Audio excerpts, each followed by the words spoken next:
नमस्कार, आप सभी को आपके ही अपने YouTube चैनल पे स्वागत है। आशा और उम्मीद करता हूँ कि आप सब एकदम स्वस्थ होंगे, मस्त होंगे और आप अपने तैयारी में व्यस्त होंगे। तो चलिए, जो बच्चे इस बार 12th बोर्ड का एग्जाम दे रहे हैं उनके लिए बोर्ड परीक्षा में पक्का आने वाले प्रश्न जो है वो आपको आज के वीडियो सीरीज में कराएंगे। तो उन बच्चों के लिए ये सीरीज है जिनका आर्ट्स वाले बच्चों के लिए हिस्ट्री सब्जेक्ट है। तो हिस्ट्री सब्जेक्ट वाले के लिए टॉप 10 वीवीआई क्वेश्चन जो है वो हम आपको कराएंगे आज के वीडियो में, और ऐसे वीवीआई जो कि बार बार बोर्ड एग्जाम में पूछे जाते हैं, और ऐसे सीरीज हम हमेशा आपको लेकर के आते रहते हैं। तो ये जो सीरीज आपका हो जाएगा ये 6 हो जाएगा, यानी कुल अगर इस सीरीज को मिला लेंगे तो कुल 60 क्वेश्चन जो है वो आपको कराए जाएंगे वीवीआई। तो पहले 50 क्वेश्चन करा दिए हैं 5 सीरीज में, पिछले 5 सीरीज में, और आज का जो सीरीज है ये 6ठा हिस्ट्री का सीरीज है। तो हम सभी के लिए सीरीज लेकर के आते हैं, हिस्ट्री, ज्योग्राफी, पॉलिटी, इकोनॉमिक्स। तो आपको चैनल को सब्सक्राइब कर लेना चाहिए और इससे जुड़ कर करके बाकी सभी सीरीज को देखना चाहिए जो आपका सब्जेक्ट है, ताकि आपका एग्जाम से पहले कॉन्फिडेंस लेवल जो है वो एकदम बढ़ जाए। आइए आज के सीरीज को शुरू करें। आपके स्क्रीन पे सबसे पहले प्रश्न दिख रहे होंगे। हिस्ट्री का आज का सीरीज का पहला क्वेश्चन है कि मानव जीवन के संपूर्ण जीवन को कितने आश्रमों में बांटा गया है। अब ऑप्शन आपके सामने सारे कुछ दिए गए हैं कि ए ऑप्शन सही होगा, या दूसरा है 3, तीसरा है 4 और चौथा है आपका 5। पहला 2, दूसरा 3, तीसरा 4, चौथा 5। कौन सा ऑप्शन चूज करिएगा? एक के मानव जीवन को कितने आश्रमों में बांटा गया है। जल्दी जल्दी आप सोचेंगे, जैसा कि आप सबको पहले बता दिए कि कॉपी के एक तरफ आप क्या कर लीजिए, कॉलम बना लीजिए, और एक तरफ 1, 2 ऐसे करके 10 तक नंबरिंग दे देंगे आप, और लिखेंगे जो आपका आंसर लगता है। जल्दी जल्दी वीडियो रोक के ए होगा, ये पहला का बी होगा, सी होगा, और एक तरफ मेरा लिख दीजिएगा जो हम आपको सही आंसर कराते हैं, और लास्ट में हमें स्कोर दीजिएगा कि सर 10 में कितना हमारा सही हुआ है। ठीक है, चलिए तो आंसर बताएं। इन सबसे पहले हम आपको थोड़ी सी जानकारी देना चाहेंगे कि जो बच्चे चाहते हैं कि सभी वीवीआई के हम ऑब्जेक्टिव सीरीज आपसे ले आंसर के साथ में पीडीएफ, तो वो हमारे व्हाट्सएप पे जुड़ सकते हैं। मेरा व्हाट्सएप नंबर है 8825376551। तो इस पे आप व्हाट्सएप करेंगे तो आपको पीडीएफ प्रोवाइड करा दिए जाएंगे, लेकिन उसके लिए चार्ज भी देने होंगे, जो कि पहले बोल दे रहे। नहीं तो बोलेगा कि वीडियो में नहीं बोलते हैं सर, बाद में आप चार्ज मांगते हैं। सभी सब्जेक्ट के आपको वीवीआई प्रश्न केवल लेना होंगे तो 51 रुपए में मिल जाएंगे। और अब बात कर ले कि जो ऐप पे हमसे पढ़ना चाहते हैं, जैसे हिस्ट्री कंप्लीट कोर्स पढ़ना चाहते हैं, भाग 1, भाग 2 और भाग 3, तो उसके लिए जो हम लाए हैं हमारे ऐप पे, ऐप का लिंक आपको डिस्क्रिप्शन में मिल जाएंगे, वहां पे जाकर करके आप विजिट कर लेंगे। और तमाम उन विद्यार्थियों को जिन विद्यार्थियों को बहुत ज्यादा पैसे लगते हैं, तो उनके लिए हम प्रोमो कोड बनाए हैं। अगर उस कोड का आप इस्तेमाल करते हैं तो 125 रुपये कोर्स में से 125 रुपये और जो है वो कम जाएंगे, यानी 125 रुपए के आसपास में। तो कोड के लिए भी आपको हमें व्हाट्सएप पर ही करना है कि हाँ सर हम आपका डाउनलोड किए हैं ऐप और उसमें कोर्स पढ़ना चाहते हैं, तो हमको जो ये कोड है ना वो दे दीजिए। पेमेंट करने वक्त ये कोड मांगेगा, अगर इसको डालते हैं तो 125 रुपए की आपको छूट दे दी जाएगी। ठीक है, चलिए अब हम लोग बढ़े अपने सीरीज की ओर। तो देखिए, मानव जीवन के संपूर्ण जीवन को 4 आश्रमों में बांटा गया है, यही आपका सी ऑप्शन सही है। जब आप महाभारत चैप्टर पढ़ते हैं, वहां पे आपका जो चैप्टर है बंधुत्व, जाति तथा वर्ग, उसी में महाभारत का पूरा जिक्र है। तो वहां आपको पढ़ना होता है कि मनुष्य के जीवन को 100 वर्ष माना गया है, और 100 वर्ष मान कर करके और 25-25 वर्ष में 4 में डिवाइड किया गया। एक पहले आरंभिक वाला होता है 0 से लेकर करके 25 वर्ष, दूसरा होता है 25 से लेकर के आपका 50 वर्ष, तीसरा होता है सर कि ये आपका 50 वर्ष से लेकर करके और 75 वर्ष, और जो चौथा आपका होता है वो होगा आपका 75 से लेकर करके और 100 वर्ष। शायद आपको नीचे नहीं दिख रहा, साउंड से काम चला लीजिए। ठीक है, तो पहले जीवन ब्रह्मचर्य आश्रम, दूसरा वाला जो होता है ये गृहस्थ आश्रम, और गृहस्थ आश्रम को ही सबसे महान आश्रम कहते हैं। फिर इसके बाद जो होता है वानप्रस्थ आश्रम, और फिर संन्यास आश्रम। तो ये 4 आश्रम होते हैं। तो मानव जीवन के कुल जीवन काल को 100 वर्ष मान के 4 आश्रमों में बांटा गया। तो वहां पे आप पढ़े होंगे। सही जवाब आपका हो जाएगा पहला का सी। तो हमारे में भी लिख लीजिएगा कि कौन सा ऑप्शन सही है, कौन सा ऑप्शन गलत है। ईमानदारी से सही और गलत करिएगा, काट छाट नहीं। और लास्ट में आप जरूर कमेंट करके बताइए सर हमारा इस बार इतना सही है और इस बार इतना गलत है। चलिए, एक बहुत ही बढ़िया प्रश्न आ गया महाभारत से ही कि गांडीव क्या था। आपको बताना है कि गांडीव क्या था। ऑप्शन 1 अर्जुन का भाई, दूसरा अर्जुन का पुत्र, तीसरा अर्जुन का धनुष, चौथा अर्जुन का मित्र। बताना है कि गांडीव क्या था। तो सही जवाब की अगर बात कर ले हम, आप वीडियो रोक करके लिख लीजिएगा। तो ये तो अर्जुन का भाई नहीं था गांडीव, गांडीव था अर्जुन का धनुष। याद रखेंगे, ये ऐसा धनुष है कि कहते हैं कि पीछे से वो, आप रामायण महाभारत वगैरह देखते होंगे तो पीछे से क्या करते हैं कि लोग धनुष निकालते हैं और बार बार इस तरह से धनुष निकालते हैं और मारते हैं तीर, उनका खत्म नहीं होता है। तो अर्जुन के पास ये गांडीव जो है एक धनुष है और ये कभी खत्म होने वाला ही नहीं, उनको वरदान मिला है। चलिए वो झोल झाल बाकी हम नहीं अफवाह वाला बात पढ़ाएंगे। तो ये है गांडीव का धनुष है, ठीक है, सॉरी गांडीव अर्जुन का धनुष है, कोई दिक्कत। तो सेकंड का सी ऑप्शन सही है। अब बढ़ते हैं नेक्स्ट क्वेश्चन की ओर। अगला हमारा बढ़िया सा क्वेश्चन है कि हीनयान और महायान संप्रदाय किस धर्म से संबंधित है। देखने में इजी लगता है ना, ऐसे ही प्रश्न ज्यादा पूछे जाते हैं। हीनयान और महायान संप्रदाय किस धर्म से संबंधित है। जैन धर्म से, बौद्ध धर्म से, हिंद या फिर सिख।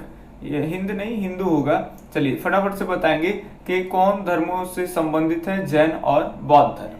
तो देखिए जैन धर्म और बौद्ध धर्म जो है आप सब जानते हैं, ये आपका सॉरी हीनयान और महायान जो है ये आपका बौद्ध धर्म से संबंधित है। पर और जानकारी, विशिष्ट जानकारी हम आपको देते चले कि इसी हीनयान को पहले जो है याद रखेंगे थेरीवाद कहते थे। याद रखना है, इसी हीनयान को पहले थेरीवाद कहते थे और थेरीवाद इसको महायान को महासांगिक कहते थे, महासांगिक कहते थे। पहले ये था, बाद में यही महासांगिक जो है महायान बना और थेरीवाद जो विचार है आगे चल करके कनिष्क के टाइम में 2 वर्ग में बौद्ध धर्म बटा तो हीनयान हो गया। ठीक है, चलिए आगे हम पढ़े ध्यान से। तो अब 4 जो प्रश्न है सभी प्रश्नों को आपको देखना है, तभी आपका कॉन्फिडेंस लेवल बढ़ेगा। ठीक है, चलिए पढ़ लेंगे तो कम से कम एक बार देखा हुआ चीज रहेगा तो कभी बार आएगा तो ठीक कर पाएंगे। 4 प्रश्न है कि गौतम बुद्ध को ज्ञान किस नदी के किनारे मिला था। बताना है कि बुद्ध को ज्ञान किस नदी के किनारे प्राप्त हुआ था। गंगा नदी, गंडक नदी, निरंजना नदी, कमला नदी। तो यहाँ पे सही जवाब हो जाएगा, जो बच्चे पहले से वीडियो सीरीज देख रहे हैं हमारा टॉप 10 वाला, तो उनको मालूम होगा कुछ कुछ हर वीडियो में अब 1-2 क्वेश्चन रिपीट डाल देते हैं ताकि पहले से सीरीज देख रहे हैं इस बार भी सही कर पाते हैं, इस बार भी गलती कर जाते हैं। तो गौतम बुद्ध को ज्ञान किस नदी के किनारे हुआ था, तो ये याद रखेंगे निरंजना नदी के किनारे। वर्तमान में इस निरंजना नदी को हम फल्गु नदी के नाम से जानते हैं। याद रखेंगे निरंजना नदी को ही कहते हैं फल्गु नदी। ठीक है, चलिए फाल्गुन जो कह दीजिए, फल्गु नदी के नाम से जानते हैं और ये बिहार के गया जिला में स्थित है। याद रखेंगे बिहार के गया जिला में। तो निरंजना नदी के किनारे पीपल वृक्ष के नीचे बुद्ध के 35 वर्ष की जब उम्र हो गई थी तब उनको ज्ञान की प्राप्ति हुई थी, यानी निर्वाण। ठीक है, तो यहाँ पे 4 का सी ऑप्शन सही हो जाएगा। अब बढ़ते हैं 5 नंबर प्रश्न।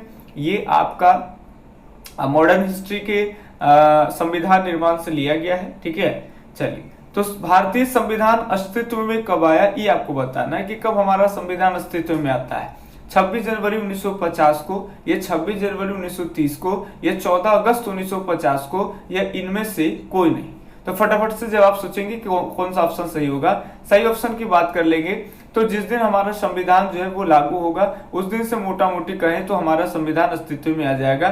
तो हमारा संविधान लागू हुआ 26 जनवरी 1950। 2 महीना पहले बन के तैयार हो गए थे, आप सब जानते हैं। 2 महीना अगर लेस कर ले तो कितना हो जाएगा हमारा 26 नवंबर जो है 1949 को हमारा संविधान कॉन्स्टिट्यूशन बन के तैयार था। लेकिन ये संविधान हमारा लागू कब हुआ, तो ये लागू हुआ था जाके 26 जनवरी 1950, 2 महीना बाद। तो कहते हैं कि संविधान इसी समय से हमारे संविधान अस्तित्व में आई। ठीक है, ताकि समझ रहे हैं कि आप सबको समझ में आ रहा होगा सीरीज। और एक बात और, अगर समझ में आ रहा होगा तो वीडियो को लाइक कर दिया कीजिए, क्योंकि हम आपको इतना मेहनत करते हैं, ये नहीं देखते हैं कि यूट्यूब पे हम आपको फ्री करा रहे हैं कि क्या, लेकिन सीरीज हम आपके लिए कंटिन्यू लेकर के आ रहे हैं। तो आपका भी एक दायित्व बनता है, एक जिम्मेवारी है कि आप सीरीज को लाइक कर दिया कीजिए ताकि हमारा मनोबल बढ़ा हुआ रहे, तो आगे भी सीरीज हम आपके लिए लाते रहें। ठीक है, चलिए अब हम देखें औपनिवेशिक शहरों में हमेशा निम्नलिखित 3 शहर शामिल किए जाते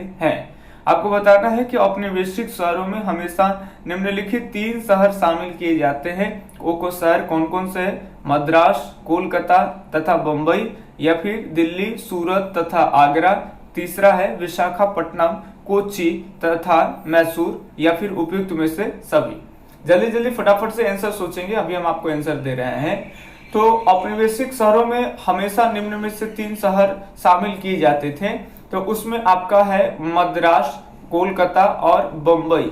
ये तीनों जो शहर है ये औपनिवेशिक शहर शुरुआती में बना था। ये सबसे पहले शुरू में बना आपका हमारा ये कोलकाता। ठीक है, चलिए ये मान लेते हैं कि इंडिया है। तो ये बंबई एक समुद्र के किनारे, और ये चेन्नई है। चेन्नई उस समय मद्रास और बड़ा था। ये कोलकाता इधर बंदरगाह का इलाका था। अंग्रेज इधर के क्षेत्रों में ही ज्यादातर कब्जा किया। हम पढ़ाएंगे औपनिवेशिक शहर आपको चैप्टर के अंदर में, तो बताएंगे कि कैसे अंग्रेजों के आने से पहले बंबई की बात करें, चाहे कलकत्ता की बात करें, चाहे चेन्नई की बात कर ले, सब एक गांव था। पहले आर्थिक क्रियाकलाप में देखे अगर तो प्राथमिक टाइप के क्रियाकलाप होते थे, जैसे समुद्र के किनारे है तो मछली वछली पकड़ना, ठीक है, बुनाई उनाई का काम करना। और कैसे अंग्रेज के आने से ये धीरे धीरे धीरे धीरे यहाँ व्यापारिक हब बढ़ा, और अंग्रेजों के काल में बंबई, चेन्नई और कलकत्ता जैसे शहरों का विकास तेजी से हुआ, और इन शहरों पे अंग्रेज का ही कब्जा रहा। तो अंग्रेज का जिन शहरों पे कब्जा माने क्षेत्र भारत का है और दूसरे देशों का कब्जा हो जाए, उसी का वहां कंट्रोल हो जाए, तो ऐसे कोई क्षेत्र को हम कहते हैं औपनिवेशिक शहर। तो पहला आपका यहाँ पे ए ऑप्शन ही सही हो जाएगा। तो 6 का ए हो जाएगा मद्रास, कोलकाता और बंबई। लेकिन अगर पूछ ले कि पहला औपनिवेशिक शहर बना कौन, तो पहला औपनिवेशिक शहर बना है कलकत्ता। ठीक है, बंगाल प्रांत, बंगाल प्रांत पहला जो है वो औपनिवेशिक शहर बना है। चलिए 6 के ये ऑप्शन सही है। आप बढ़ते हैं 7 नंबर प्रश्न की ओर। 7 नंबर भी प्रश्न बहुत बढ़िया है, क्योंकि ये पिछले बार प्रश्न है, डाला गया है, रिपीट है। तो जो बच्चे पहले से सीरीज देख रहे हैं उनसे एकदम बन जाना ही चाहिए। संस्कृत ग्रंथों में कुल शब्द का इस्तेमाल प्रयोग होता है किसके लिए जी? तो परिवार के लिए, राजा के लिए, जाति के लिए, या फिर उपयुक्त में से कोई नहीं। तो ये पिछले बार रिपीटेड क्वेश्चन है। परिवार के लिए ही संस्कृत ग्रंथों में कुल शब्द का इस्तेमाल जो है वो होता है। तो 7 का ए ऑप्शन सही है। अब बढ़ते हैं हम 8 नंबर प्रश्न की ओर। और फटाफट से 3 ही प्रश्न है, जल्दी से देखेंगे। ब्रिटिश ईस्ट इंडिया कंपनी के एजेंट मद्रास कब पहुंचे थे? बहुत बढ़िया प्रश्न है कि ईस्ट इंडिया कंपनी के जो एजेंट हैं वो मद्रास कब पहुंचे थे। हालांकि इसमें मॉडर्न हिस्ट्री पढ़ाएंगे तो सभी फारे फार पढ़ा देंगे कि मद्रास कब पहुंचे, तो बंबई कब पहुंचे, तो कलकत्ता कब पहुंचे, पहली कंपनी कहाँ हुआ, किसको पहले औपनिवेशिक शहर बनाया, सारा कुछ चलेगा। बंगाल में गांव के बारे में भी कि कैसे 3 गांवों को मिला करके कलकत्ता शहर की स्थापना की गई, सारे कुछ आपको चैप्टर के अंदर पढ़ाए गए। सही जवाब की अगर बात कर लेंगे कि तो यहाँ पे मद्रास में जो ईस्ट इंडिया कंपनी के जो एजेंट है, ये मद्रास पहले बहुत दूर तक फैला हुआ था, जिससे हट करके अब 2-3 स्टेट बन गया। तो यहाँ ईस्ट इंडिया कंपनी के एजेंट आए थे 1639 ईस्वी। तो 8वां के बी ऑप्शन सही है। मेरे ख्याल से जो बच्चे भी बढ़िया से इतिहास पढ़े ही नहीं है, तो सीरीज तो एक रिवीजन है ताकि पढ़े हुए चीज को याद किया जा सके। उनको अभी भी वक्त है, टाइम है, कोर्स परचेज करके और उनको वीडियो वगैरह देख लेना चाहिए। अगर आपके पास 1 महीना का टाइम है तो आप हमारे यहाँ ऐप में जाइएगा, तो वहाँ 1 महीने का भी कम पैसे में आपको रेंट पे वीडियो मिल जाएगा, सारे पीडीएफ वीडियो सब। और आप 3 महीने के लिए फिर ले सकते हैं, और 6 महीने। तो आप देख लीजिए कि बोर्ड के एग्जाम में आज से कितने महीने, 6 महीने के लिए लीजिए, ज्यादा दिन तक वीडियो वॉच करिएगा, थोड़ा सा पैसा बढ़ेगा। 3 महीने के लिए में और कम पैसा में हो जाएगा, 1 महीने के लिए और कम पैसे, लेकिन 1 महीना के बाद आपका आईडी बंद हो जाएगा। तो देख लीजिएगा कि हम कितना महीना में उसको कवर कर पाए, इसलिए उतना ही परचेज करिएगा। और 12 महीना के लिए करिएगा तो थोड़ा सा पैसा बढ़ेगा, 50-100 रुपया, लेकिन आपका 12 मंथ के लिए भी हो जाएगा। चलिए देख लीजिएगा आप ऐप में जाकर के सारी चीज। तो 9वां नंबर प्रश्न है आपका कि स्वतंत्र भारत के प्रथम गृह मंत्री कौन थे? मौलाना आजाद, या सरदार पटेल, लाल बहादुर शास्त्री, या इंदिरा गांधी? तो सही जवाब की बात कर लेंगे कि आजाद हिंदुस्तान के हमारे जो प्रधानमंत्री थे वो थे आपका पंडित जवाहरलाल नेहरू। लेकिन गृह मंत्री की बात की जाए तो वो है सरदार पटेल। याद रखेंगे हमारे गृह मंत्री कौन है? तो सरदार पटेल जी। ठीक है, चलिए याद रखिएगा। अब प्रधानमंत्री नेहरू जी, विदेश मंत्री भी तो नेहरू जी। 9वां के बी ऑप्शन सही है। अब एक लास्ट है, जाते जाते एक आप सही कर पाइएगा। गेटवे ऑफ इंडिया का निर्माण कब हुआ था? याद है आपको गेटवे ऑफ इंडिया का निर्माण कब हुआ? 1910 ईस्वी में, 1911 ईस्वी में, 1912 ईस्वी में, 1914 ईस्वी में। बचपन के भी किताबों में इसको पढ़ना था। तो बताएंगे कि भारत में कौन आते हैं, तो इस समय में 1911 का जो दौर है वो क्या होता है, कैसे बंगाल के आगे पीछे बताएंगे, बंगाल से कौन अलग हो जा रहा है, किनके आने के बाद कलकत्ता से राजधानी दिल्ली आ जा रही है, ये सारा कुछ इसी समय का है। यहाँ पे आपको टिक लगा दे हम आपको केवल, तो 1911 ईस्वी जो है वो सही हो जाएगा। गेटवे ऑफ इंडिया का निर्माण 1911 ईस्वी में किया गया था। पढ़ाएंगे, आपको वीडियो लेक्चर में पढ़ाया हुआ है कि कौन आए थे, कि तो किनके सम्मान में ये गेटवे ऑफ इंडिया का निर्माण किए गए, और उसी के सम्मान में ब्रिटेन से आदमी आए जिनको इस सम्मान में कलकत्ता से राजधानी क्या कर दिए गए थे, तो दिल्ली कर दिए गए थे, उसके बाद से दिल्ली। ठीक है, तो अगर वीडियो पसंद आया होगा तो सब्सक्राइब जरूर करके रखिएगा, ताकि आपको आगे जो भी वीडियो डालेंगे तो सबसे पहले आपको नोटिफिकेशन मिल जाएगी, आप आराम से वीडियो को वॉच कर पाइएगा। और बाकी जिनको पीडीएफ लेना है सारे कि सर बहुत ज्यादा वीडियो है तो हमको समझ में नहीं आ रहा, कौन पहले देखे कौन बाद में देखे, हमारा कौन कौन सीरीज है, तो घबराना नहीं है। आपको जो भी पेपर होगा आपको सब्जेक्ट व्हाट्सएप पे हमको लिख के भेजना है। 3 सब्जेक्ट सर ये है हिस्ट्री है, ज्योग्राफी पॉलिटी है, हिस्ट्री ज्योग्राफी इकोनॉमिक्स, ये ज्योग्राफी पॉलिटी इकोनॉमिक्स, कोई भी पेपर रहे तो 3 पेपर आप हमें मैसेज करेंगे, उसका हम जितने भी हमारे पास वीवीआई प्रश्न होंगे वो सब आपको देंगे, और आगे भी प्रश्न बनते जाएंगे, वो सारे कुछ आपको एग्जाम तक आपको उतने ही पैसे में दिए जाए। ठीक है, मिलते हैं इसी तरह के अगले कुछ वीडियो सीरीज में, तब तक के लिए धन्यवाद, जय हिंद, अल्लाह हाफिज, आपका दिन शुभ हो।